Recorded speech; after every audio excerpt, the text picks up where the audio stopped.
Alam nyo, malapit ang loob ko sa mga taong alam kong malapit ang loob nila sa akin. Huwag natin dayain sarili natin. Alam ko at alam nyo yun.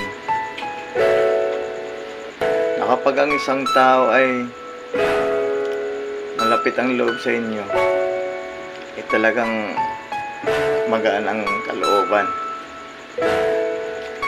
Natin lokohin sarili natin. Alam naman natin sarili natin na kapag ang isang tao ay hindi naman tayo gusto, diba?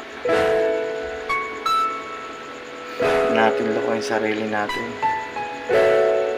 Kaya ngayong 2025, bakit pa natin pipilitin sarili natin sa mga taong alam naman natin na hindi tayo gusto, diba? Kaya wala tayong magagawa dyan, kasi kahit anong gawin natin, ayaw talaga tayo niyan, diba? Isa lang gawin mo, maging mabuti ka lang sa lahat ng ginagawa mo.